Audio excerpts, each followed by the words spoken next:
할렐루야. 오늘 고린도전서 마지막 2장을 공부해 보도록 하겠습니다. 고린도 교회의 가장 중요한 메시지를 전하는 그런 내용인데요. 15장은 부활에 관한 이야기, 16장은 실제적인 삶의 그 부활이 우리에게 적용을 어떻게 하느냐, 그러니까 우리는 무엇을 믿어야 되느냐, 그리고 믿었다면 어떻게 살아야 되느냐를 동시에 가르쳐 주고 있습니다. 15장 1절부터 34절에 보면 우리의 믿음의 기초가 무엇인가. 15장을 시작하면서 바울은 자신이 전한 복음을 다시 한번 선포합니다. 시작. 내가 받은 것을 먼저 너희에게 전하였노니 이는 성경대로 그리스도께서 우리 죄를 위하여 죽으시고 장사 지낸 바 되었다가 성경대로 사흘 만에 다시 살아나사. 이게 복음의 핵심이죠. 그리스도가 십자가를 지셨다. 그리고 죽으셨다. 그러나 그것으로 끝난 것이 아니었다. 부활, 그 놀라운 사건. 이 두 가지는 기독교 신앙에 있어서 빠지면 안 되는 겁니다. 이게 만약에 두 가지 중에 하나가 빠졌다, 그건 기독교 신앙이 아닙니다. 그 부활을 우리가 어떻게 했는지, 예수님이 부활했는지 어떻게 합니까? 증인들이 있어요. 부활의 증인. 성경은 뭐라고 그러느냐? 베드로, 게바, 12제자, 500여 형제, 야고보와 모든 사도들, 그리고 바울 자신에게까지도. 바울은 시대적으로 예수님과 같이 만나고 먹고 자고 한 사도는 아니지만, 12사도는 아니지만 다메섹으로 가다가 부활하신 예수 그리스도, 빛으로 오신 예수 그리스도를 만났습니다. 자기도 항상 편지를 쓸 때 그리스도 안에서 종된 나 바울, 사도 바울 이렇게 얘기해요. 자기 사도라. 이렇게 많은 사람들이 부활의 증인으로 그 당시에 남아 있었기 때문에. 그런데 놀랍게도 이 고린도 교회 성도들에게 있어서는 부활을 부인하는 사람들이 있었다. 그러니까 그것을 알고 이 사도 바울이 편지를 쓰는 거예요. 만약에 부활이 없다면 어떤 일이 벌어지는지 그거를 논리적으로 바울이 설명합니다. 만약에 부활이라는 것이 resurrection, 부활이라는 것이 없다면 그리스도도 살아나지 못했을 것이고, 바울이 지금 열심히 전하는 것도 또 지금 우리 지구촌 교회에서 열심히 전하는 것도 헛것이고, 믿음도 헛것이고, 우리는 거짓 증인이 되는 것이고, 여전히 죄 가운데 살아가는 존재일 수밖에 없고, 그리고 모든 사람들 가운데서 제일 불쌍한 사람, 목사가 제일 불쌍한 존재죠. 부활이 없다면 기독교 신앙 전체가 무너지기 때문에. 그러나 바울은 외칩니다. 시작. 그러나 이제 그리스도께서 죽은 자 가운데서 다시 살아나사 잠자는 자들의 첫 열매가 되셨도다. 여기서 중요한 것, 잠자는 자들의 첫 열매. 성경은 죽은 사람을 잠자는다고 표현합니다. 그래서 그분들도 첫 번째 열매로 예수 그리스도가 부활한 것처럼 부활할 것입니다. 저와 여러분도 부활할 것입니다. 믿습니까? 정말이세요? 부활할 거예요.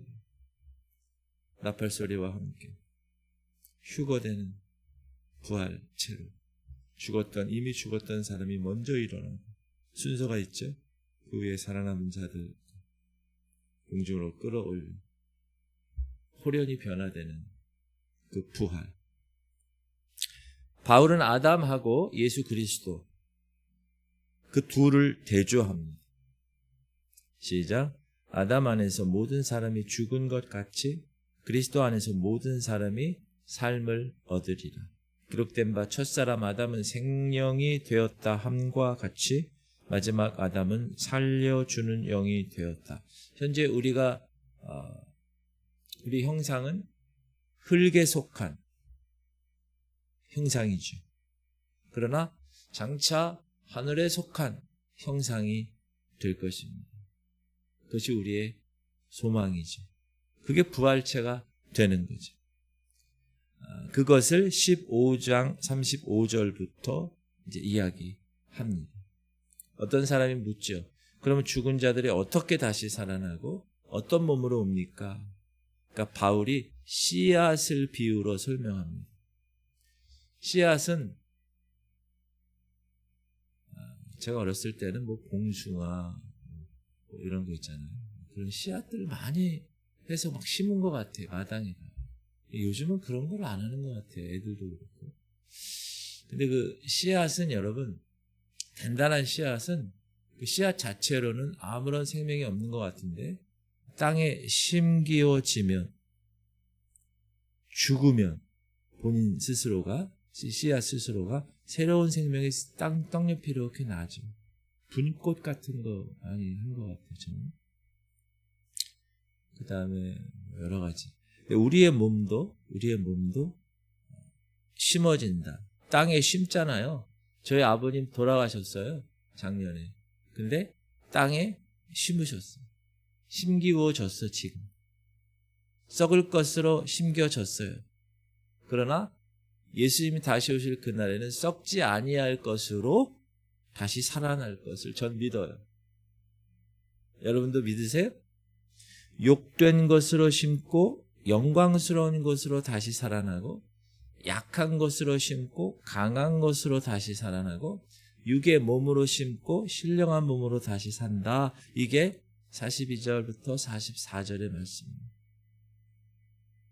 우리가 죽어야 부활하는 거예요. 그래서 죽음이 결코 두려운 것이 아니에요. 그리스도인들에게. 부활의 소망이 있으니까. 여러분 그 부활의 소망을 갖고 살고 계시죠? 지금 몸이 막 아파. 그래도 별거 아니에요. 부활의 소망이 나는 있기 때문에. 바울은 놀라운 비밀을 알려줍니다. 어떤 비밀이냐? 읽을게요. 시작. 보라, 내가 너에게 비밀을 말하. 여러분 비밀은 뭐예요? 알려주지 않으면 모르는 거예요. 그 사실을 알고 있는 사람이 탁 얘기해 줘야 하는 거예요. 우리가 다 잠잘 것이 아니요 마지막 나팔에 순식간에 호련히 다 변화되리니, 나팔 소리가 나매 죽은 자들이 썩지 아니할 것으로 다시 살아나고 우리도 변화되리라. 이 썩을 것이 반드시 썩지 아니할 것을 입겠고, 반드시예요. 이 죽을 것이 죽지 아니함을 입으리로다.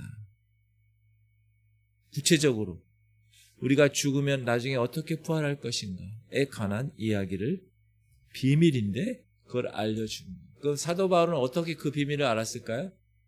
성령께서 알려주셨겠지. 그래서 이거를 쓰게 하셨고, 지금 2000년이 지난 우리에게 그 비밀을 계속 말씀을 통해서 알려주시는 거예요. 이게 하나님의 방법이에요. 비밀을 알려주시는 방법. 그때 이루어질 말씀이 뭐죠? 시작. 사망아, 너희 승리가 어디 있느냐? 사망아, 네가 쏘는 것이 어디 있느냐? 이제 사망은 끝났다는 거예요. 부활했는데. 육신의 병이 들면 죽음이라고 그랬어요. 영이 병이 들면 사망이라고 그랬어요. 그런데 그 사망이 지금 이김을 당하고 승리로 삼킨 바 될 것이 언제? 부활. 그러므로 부활신앙의 결론을 우리 외쳐봅시다. 시작. 그러므로 내 사랑하는 형제들아, 견실하며 흔들리지 말고 항상 주의 일에 더욱 힘쓰는 자들이 되라. 이는 너희 수고가 주 안에서 헛되지 않은 줄 압니다. 여러분 지금 새벽에 나오는 것도 수고하는 거잖아요. 어제 오후 예배 점심 먹고 집에 갈 수도 있는데 수고하는 거잖아요. 또 여러분이 골방에서 여러분이 또 말씀을 통해 공동체 성경 읽기 하고 아멘 하고 열심히 비전을 위해서 이게 다 수고하는 거예요. 근데 그런 수고가 주 안에서 헛되지 않을 것이라는 거예요. 그리고 더욱 힘쓰는 자들이 돼. 왜? 우리는 부활 신앙을 갖고 있기 때문에. 여러분, 부활을 믿는 사람은 결코 흔들리지 않습니다. 세상이 아무리 어렵고 살기가 너무 힘들어도 죽음조차가 끝이 아님을 아는 사람이야, 부활은. 그러니까 담대하게 주의 일에 힘쓰는 사람이 될 수 있죠. 그러니까 순교자가 부활 신앙이 있기 때문에 주기철 목사님 같은 분이 순교할 수 있는 거예요. 그 다음에 16장. 바울의 실제적인 믿음의 실천의 문제들을 이제 이야기하는데, 첫 번째가 이제 성도들을 위한 연보예요. 연보. 어제도 오후 예배에 여러분이 개척교회를 위한 자금을 헌금하셨어요. 이거는 너무나 귀한 일입니다. 제가 계속 반복해서 말씀드리지만 하늘에 쌓는, 그리고 하나님의 교회가 시작되는데 여러분이 벽돌 한 장, 콘크리트 하나, 이거를 하나님께 올린 거예요. 얼마나 귀한 일인가. 2절 시작. 매주 첫날에 너희 각 사람이 수입에 따라 모아두어서 내가 갈 때 연보를 하지 않게 하라. 연보는 단순한 의무가 아니에요. 형제 자매들을, 이 연보는 이 구제 헌금이에요. 지금 여기서는. 지금 본교회인 예루살렘 교회가 지금 성도들이 많이 힘들어요. 가난하기 때문에. 그래서 지교회, 사도 바울이 열심히 다니면서 개척한 그런 교회에서 헌금을 해서 그리스도의 몸된 교회가 하나임을 보여주는 아름다운 친구.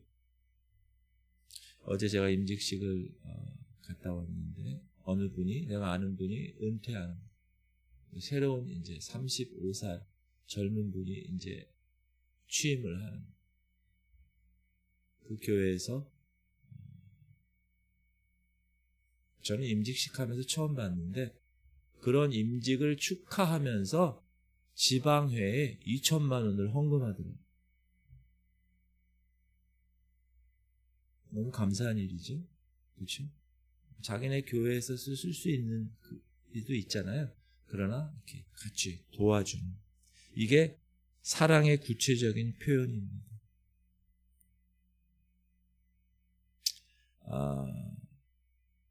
우리 교회는 우리 교회 이 규모에 비해서 여러분들이 정성껏 하나님께 헌금하는 그런 귀한 교회임을 선포합니다. 너무나 귀한. 제가 4년 전에 온 이후로는 한 번도 빵꾸가 난 적이 없어요. 얼마나 감사한지. 그리고 나서 두 번째 실천적인 문제는 동역자들에 대한 권면입니다. 바울은 디모데, 아볼로, 스데바나의 가족에 대해서 언급하면서 이들을 존중해야 돼, 동역자들을 협력해야 돼, 이렇게 권면합니다.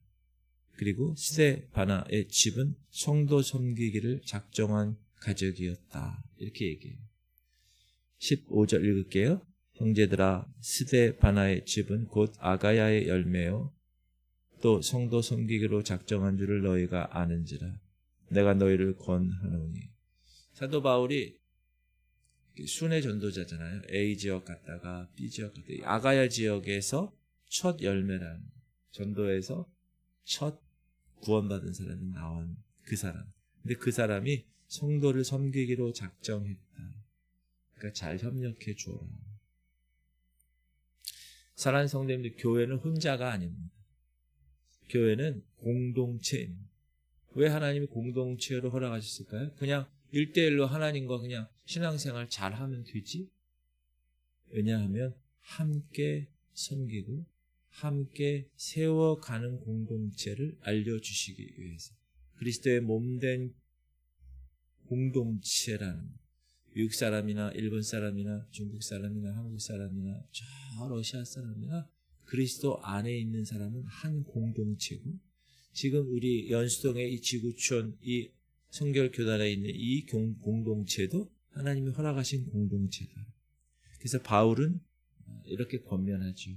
이 같은 사람들과 또 함께 일하며 수고하는 모든 사람에게 순종하라. 사역자들에게 순종하고 그가 사역을 잘할 수 있도록 그렇게 당부하고 있습니다. 그리고 마지막에서 바울은 5가지 중요한 권면을 합니다. 첫 번째, 영적으로 깨어있어라. 각성해야 합니다. 제가 말씀드리죠. 사단은 우리를 넘어뜨리려고 우는 사자처럼 두루 다니며 산길자를 찾아요. 잠도 자지 아니야. 영적으로 우리가 깨어있어야 돼. 두 번째, 믿음에 굳게 서야 돼. 흔들리지 마. 진리 위에 서야 돼. 이게 정말 중요합니다. 내 감정, 환경, 상황에 믿음을 두면 안 돼. 남자답게. 어제 여러분 물맷돌 박명호 목사님 설교 기억나세요? 저도 나중에 들었어요. 물맷돌. 믿음의 물맷돌. 그걸 여기다 두는 게 아니라 어떻게 해요? 던져서 하나님이 하시게끔 했을 때 하나님이 승리케 하셨다. 흔들리지 말고. 또 세 번째, 남자답게 행해. 여러분 영적 전쟁터에서 무서워. 두려움 어떻게 하라고요? 다 내던지라. 담대하고 용감하게 살아라. 그리고 강건하라. 영적으로 견고하게 여러분 자라나야 돼. 이 성화의 과정에서는 자라남이 정말 중요하다. 그리고 모든 일을 사랑으로 해야 한다. 사랑이 모든 행동의 동기가 되어야 됩니다. 목회자부터. 목회하는 동기가 사랑해, 사랑. 네가 나를 사랑하느냐. 목회자가 예수 그리스도에 대한 사랑이 성도들에 대한 사랑으로 나타납니다. 저도 기도 많이 하고 있어요. 주님 사랑하는 것만큼 성도들을 사랑하는 그런 목회자가 되게 하여 주옵소서. 기도하고 있습니다. 14절 보니까 시작. 너희 모든 일을 사랑으로 행하라. 여러분들 일할 때도 다 사랑으로 하시기를 바랍니다. 모든 일을. 15장의 위대한 부활의 진리가 16장에 사랑으로 실천되어야 한다.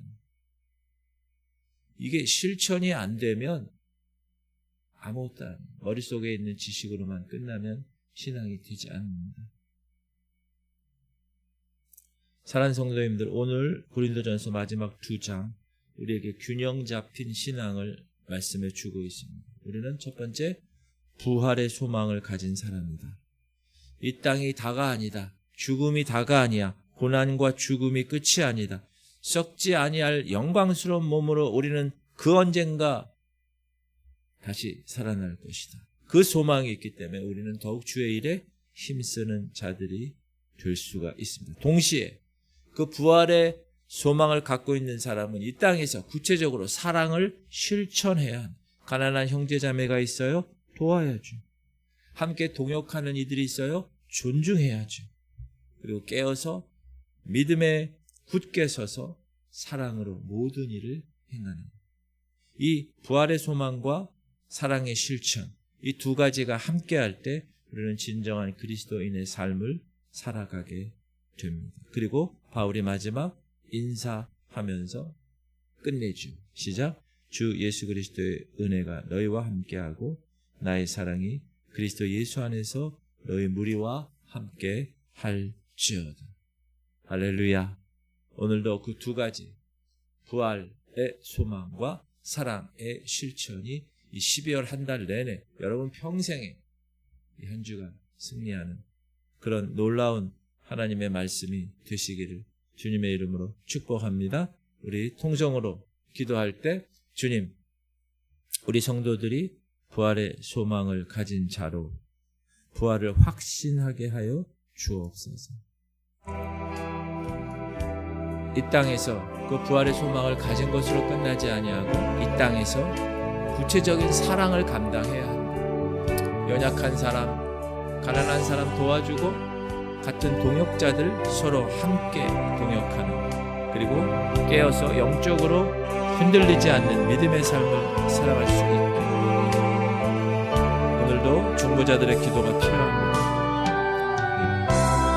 할인이를 위해서, 민우를 위해서, 또 김인상 성도, 또 최수빈 성도, 민경원 성도, 또 연세 드신 우리 어르신들, 최영자들이 김리 권사님, 강례 권사님, 김원정 권사님, 김한나 권사님, 김사랑 권사님 위해서, 조명원 권사님 허리가 좀 다치셨다는데, 넘어지셨다는데 조명원 권사님을 위해서도 우리 통성으로 기도하시기를 바랍니다. 주님 이름으로 기도하겠습니다. 주여 할렐루야. 하나님 감사합니다. 오늘도 주님 고린도전서 마지막 2장을 우리에게 허락하셨습니다. 하나님 부활의 소망, 주께서 우리에게 허락하신 그 부활의 소망, 이 부활의 소망은 우리에게 하나님의 거룩한 이 땅에서의 모든 고난과 모든 죽음까지도 이겨낼 수 있는 소망을 우리에게 허락하는 줄 알고 너무나 감사합니다. 아버지, 오늘도 하나님께서 이 땅에 그 부활의 소망을 가진 자는 이제 이 땅에서 그 사랑을 실천하는 하나님의 백성이 되게 하여 주옵소서. 가난한 자들을 돕게 하시고 연약한 자들을 돌봐주게 하시고 같은 동역자들에게 소망이 되고 희망이 되게 하여